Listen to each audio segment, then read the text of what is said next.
अनुलोम विलोम प्राणायाम। अनुलोम विलोम प्राणायाम का मतलब हुआ, अनुलोम का मतलब सीधा और विलोम का मतलब उल्टा, यानी सीधा और उल्टा। जो हम प्राणायाम का मतलब कि प्राण जो हम वायु ले रहे हैं, जो सांस ले रहे हैं, उसको लेना यानी सीधा और उल्टा, जो लेने का जो तरीका है, कैसे लिया जाए, उसकी क्या विधि है, तो इसी को कहते हैं अनुलोम विलोम प्राणायाम। अब ये बहुत सा एकदम सिंपल सा प्राणायाम है, बहुत आसान है, इसको कोई भी कर सकता है, बहुत आसानी से कर सकता है। इसमें बहुत ज़्यादा कुछ करने के लिए दिक्कत नहीं है। अभी हमने जो बताया कि प्राणायाम को उल्टा और सीधा सांसों को कैसे ले रहे हैं, कैसे छोड़ रहे हैं, तो इसी को करना है। तो किसी भी इस प्राणायाम को करने के लिए किसी भी आसन में बैठ सकते हैं, सुखासन में बैठ सकते हैं। बैठने के बाद में क्या करना है, एक हाथ से अपने एक नाक को दबाना है, धीरे से, बहुत ज़्यादा तेजी से नहीं दबाना है। इतना करना है कि जो जिस नाक को दबा रहे हैं उससे सांस ना आए न जाए, ठीक है। बाकी जो खुला है, जो फ्री है, उससे सांसों को लेना और छोड़ना है। तो सबसे पहले क्या करेंगे कि एक नाक को दबाएंगे और दूसरे से सांस को लेंगे। तो जब दूसरे को ले लेंगे तो फिर इसको दबा करके और इस नाक से सांस को छोड़ देंगे। बस। तो इस प्राणायाम को स्टार्ट करते हैं। पहले इस नाक को ऐसे दबाएंगे,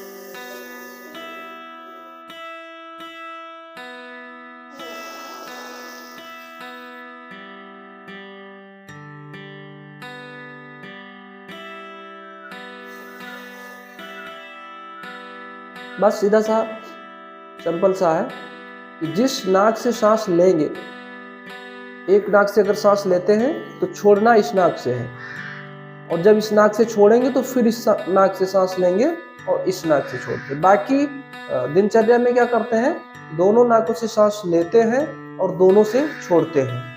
तो इसको इसीलिए कहा गया है प्राणायाम कि सही तरीके से प्राण को लेना, प्राणवायु को लेना और प्राणवायु को छोड़ना ही अनुलोम विलोम है, इसी को प्राणायाम कहते हैं। तो इसको हम सुबह शाम कर सकते हैं, और कम से कम 3 से 5 मिनट से स्टार्ट कर सकते हैं, और बाकी जैसे जैसे इसका समय बढ़ता है तो उसी प्रकार से इसको धीरे धीरे हम समय को, अवधि को और बढ़ा सकते हैं। तो इस प्राणायाम को हम आगे कंटिन्यू करते हैं कि जिस नाक से सांस लेंगे दूसरे से छोड़ेंगे, जिससे छोड़ेंगे उसी से सांस को लेना है, फिर दूसरे से छोड़ना है। चलिए।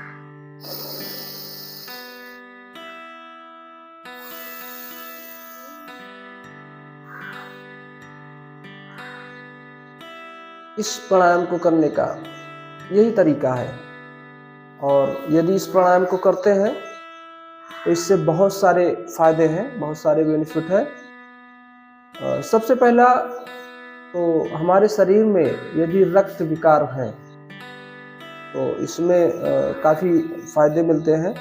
रक्त विकार का मतलब कि खून से संबंधित यदि कोई बीमारी है तो उसमें हमको फायदा होगा। किसी व्यक्ति को जैसे चर्म रोग की समस्या है, खून के विकार जब होते हैं तो उसे चर्म रोग होते हैं, जैसे फोड़े फुंसी, दाद, खाज, खुजली, तो इस प्रकार से अगर किसी को समस्या है तो इस प्राणायाम को ज़्यादा से ज़्यादा समय दे करके, ज़्यादा से ज़्यादा समय करके और इस प्राणायाम को ठीक किया जा सकता है। तो अर्थात आप ये माने कि ब्लड से संबंधित कोई भी समस्या है तो इसे ठीक किया जा सकता है। नर्वस सिस्टम के लिए भी इसमें काफ़ी हद तक फ़ायदा है। नर्वस सिस्टम भी अगर कोई किसी व्यक्ति को अगर नर्वस सिस्टम की कोई समस्या है तो उसमें भी इस प्राणायाम को करने से काफ़ी फ़ायदा मिलता है। तीसरा चीज़ इसमें क्योंकि सांस को लेते हैं तो इसमें दिमाग पे भी, सिर से भी संबंधित अगर कोई समस्या है तो भी, जैसे सांसों के लिए अगर फेफड़े में कोई समस्या है तब भी ठीक है। किसी को अस्थमा की अगर समस्या है तो इसको क्योंकि धीरे धीरे करना है, धीरे धीरे अगर करते हैं तो अगर किसी को है अस्थमा की, सांस लेने की समस्या है, शरीर में ऑक्सीजन की कमी है, तो उस कंडीशन में भी इस प्राणायाम को किया जा सकता है और ये समस्याएं दूर होंगी। और यदि नहीं है, इस प्राणायाम को अगर कंटिन्यू करते हैं तो आपको जीवन में ऐसी समस्याएं नहीं होंगी। सिर से संबंधित भी, जैसे किसी को नींद ना आने की समस्या हो या फिर सर में हमेशा दर्द रहता हो, सिर में भारीपन रहता हो, तो इस प्राणायाम को करने से आपको इन सब प्रकार की जो समस्याएं हैं उसमें काफ़ी फायदा मिलेगा। इस प्राणायाम को सुबह शाम आप दोनों टाइम कर सकते हैं। स्टार्टिंग आप 3 से 5 मिनट से लेकर के आप 15 से 20 मिनट तक इस प्राणायाम को कर सकते हैं। तो अपने स्वास्थ्य के लिए जिनको समस्या है वो भी करें, और जिनको समस्या नहीं है अगर वो इस प्राणायाम को करते हैं तो भविष्य में जीवन में उनको इन सब प्रकार की समस्याओं से मुक्ति रहेगी।